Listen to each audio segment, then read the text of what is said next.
नमस्कार, मैं सुबोध मंडल आज आप लोगों के सामने बिहारी रत्नाकर का 17वां दोहा व्याख्या के लिए, विश्लेषण के लिए लेकर उपस्थित हुआ हूँ। यह दोहा जो है अत्यंत रुचिकर है, समझने योग्य है और महत्वपूर्ण तो है ही। आइए इस दोहे को हम देखें। डारे ठोड़ी गाढ़, गही नैन बटोही मारी, चिलक चौंध में रूप ठग, हाँसी फांसी डारी। यह दोहा है। डारे ठोड़ी गाढ़, गही नैन बटोही मारी, चिलक चौंध में रूप ठग, हाँसी फांसी डारी। पहले कुछ शब्दों के अर्थ को देखें। डारे,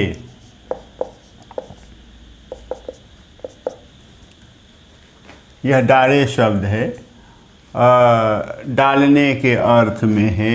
डारे मतलब डाल दिया,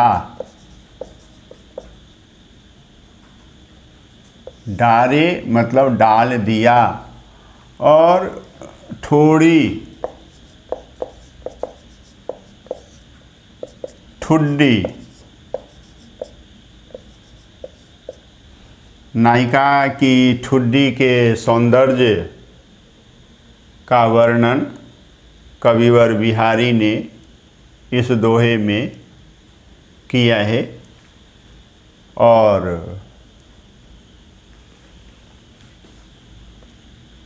गाढ़ मतलब गड्ढा,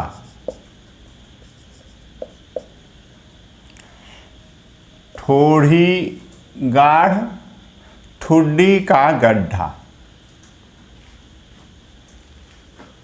डारे मतलब डाल दिया, ठोड़ी गाढ़, ठुड्डी का गड्ढा। तो नायिका की जो ठुड्डी है और उस ठुड्डी में जो गड्ढा है वह अत्यंत ही सुंदर है, आकर्षक है। गही माना पकड़ कर, ग्रहण कर, पकड़ कर।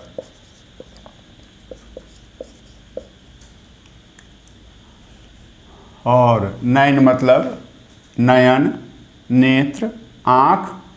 और बटोही, बटोही मतलब मुसाफिर, पथिक, राही।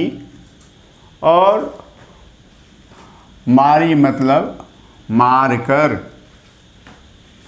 मारी मतलब मार कर।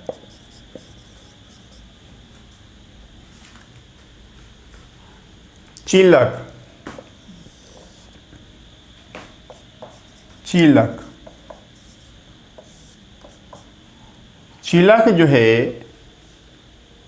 यह जो है चमक है। चिलक जो है चमक है। और यह जो है प्रकाश की चमक है। चिलक मतलब चमक। और किसकी चमक? तो एक तो प्रकाश की चमक है और दूसरे में नायिका की सौंदर्य की कांति है। चमक सौंदर्य की कांति है। कांति मतलब ही चमक, आभा, दीप्ति। कांति मतलब दीप्ति, आभा। तो इस तरह से है दोनों ही। और चौंध, चौंध मतलब भ्रम, दिग्भ्रम या दिशा भ्रम।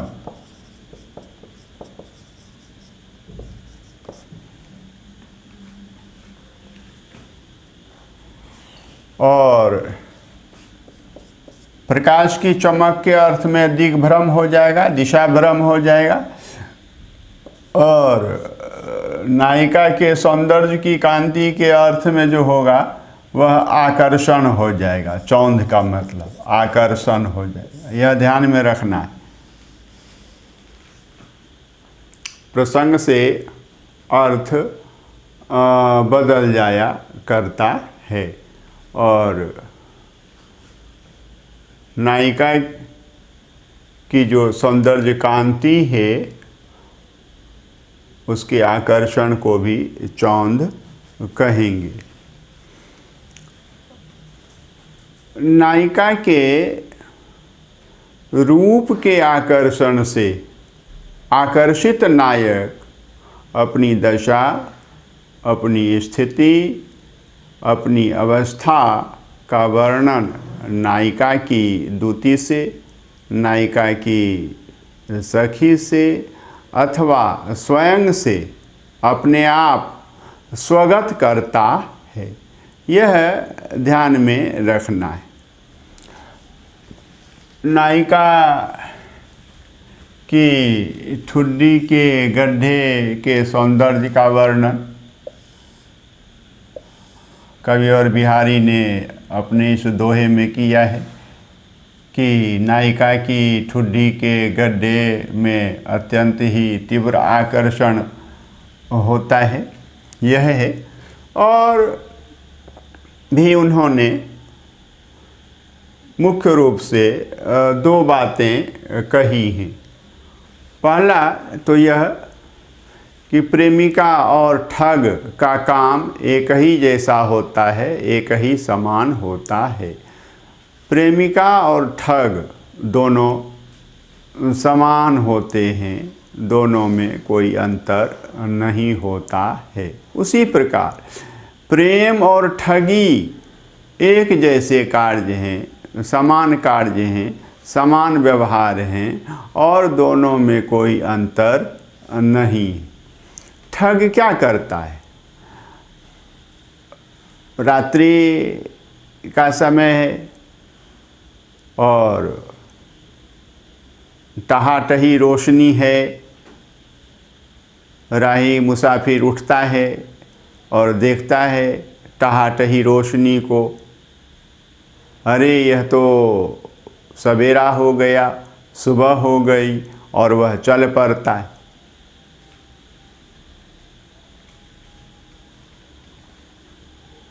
तो ठग क्या करता है? प्रकाश के भ्रम में पड़े हुए पथिक को पकड़कर फांसी डालकर मार देता है और उसका सब कुछ छीनकर गड्ढे में डाल देता है। ठग का यह काम कि प्रकाश के कारण भ्रम में पड़े हुए राही को, मुसाफिर को, बटोही को, पथिक को पकड़कर फांसी डालकर मार देता है और सब कुछ छीनकर गड्ढे में डाल देता है। प्रेमिका क्या करती है? अपनी सौंदर्य कांति के आकर्षण में पड़े हुए नेत्र पथिक को पकड़कर, नायक नेत्र से आकर्षित होता है तो नायक को या नायक के नेत्र पथिक को पकड़कर मीठी हंसी की फांसी डालकर मार देती है। और जैसे ठग जो है मारने के बाद बटोही का सब कुछ छीन लेता है, तो उसी प्रकार से नायिका जो है नायक की सूध बुध सब छीन लेती और छीन करके फिर क्या करती है? ठुड्डी के गड्ढे में डाल देती है। यह है। और अब देखें यहाँ तो अब हम इस दोहे के वास्तविक अर्थ को देखते हैं। रूप ठगने, यानी कि रूप के ठगने, अपने सौंदर्य की कांति की चौंध से, प्रबल आकर्षण से नेत्र पथिक को पकड़कर अपने मोहक हास की फांसी से मारकर ठुड्डी के गड्ढे में डाल दिया। यह अर्थ है। देखिए, रूप ठगने, अपने सौंदर्य की कांति से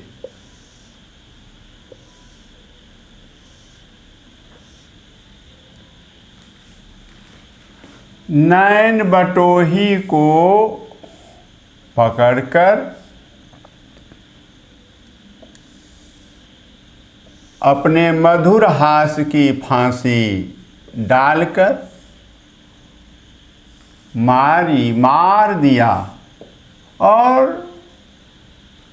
प्रेमी का, नायक का सब कुछ, उसकी सुध बुध सब कुछ छीन कर क्या किया, ठुड्डी के गड्ढे में डाल दिया। यही अर्थ है। और मोहिनी या सुंदरी या आकर्षक नायिका के पास प्रेमी को फांस कर मारने के सब साधन मौजूद हैं, उपलब्ध हैं। और वे साधन क्या हैं? तो ठुड्डी का गड्ढा है, अपने रूप सौंदर्य का आकर्षण है और अपने मधुर हास की फांसी है। ये सभी साधन मौजूद हैं, जो साधन एक ठग के पास मौजूद रहते हैं, उपलब्ध रहते हैं। तो प्रेमिका के भी पास, नायिका के भी पास वे सभी साधन मौजूद हैं। यह ध्यान में रखना। और बिहारी ने रूप को ठग कहा है। रूप में आदमी ठगा जाता है और उसकी क्या दशा होती है, इसका बड़ा ही सुंदर वर्णन कविवर बिहारी ने किया है। और ठोड़ीगार में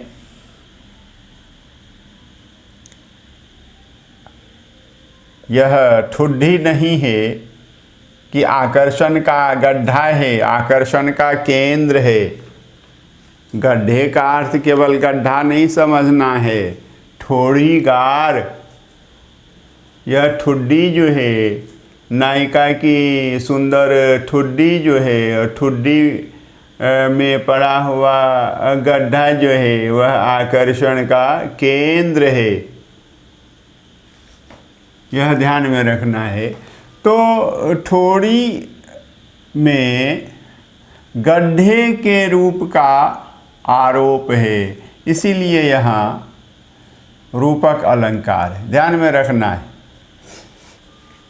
नैन पर बटोही के रूप का आरोप है, इसीलिए नैन बटोही में, नैन रूपी बटोही में रूपक अलंकार है। चिलक चौंध में भी रूपक अलंकार है। रूप में भी, रूप ठग में भी रूपक अलंकार है। और हाँसी फांसी में भी रूपक अलंकार है, क्योंकि हाँसी पर फांसी के रूप का आरोप है। इसीलिए ठोड़ीगार में, नैन बटोही में, चिलक चौंध में, रूप ठग में और हाँसी फांसी में रूपक अलंकार है। हम देखते हैं कि इस दोहे में कविवर बिहारी ने रूपक अलंकार की झड़ी लगा दी है और रूपक अलंकार का बहुत ही सार्थक प्रयोग किया है। एक बात और मैं स्पष्ट किए देता हूँ, बिहारी रत्नाकर में जो इस दोहे का अर्थ है वह सामासिक अर्थ है, संश्लिष्ट अर्थ है, और मेरा जो अर्थ है जो मैंने यहाँ बताया है वह व्याख्यात्मक अर्थ है, व्यासात्मक अर्थ है, विग्रहपूर्ण अर्थ है। इसीलिए कुछ जिज्ञासुओं को, छात्र छात्राओं को अंतर समझ में आ सकता है, लेकिन वह अंतर है नहीं, ध्यान में रखना है, दृष्टिकोण का फर्क है।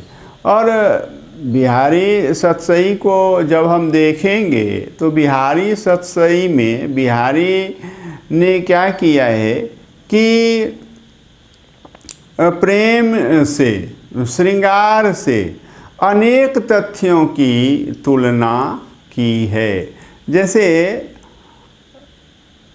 हरिवंश राय बच्चन की जो मधुशाला है, तो मधुशाला से उन्होंने जीवन जगत के अनेक तथ्यों की तुलना की है और उसे मधुशाला के रूपक में बांधकर प्रस्तुत किया है।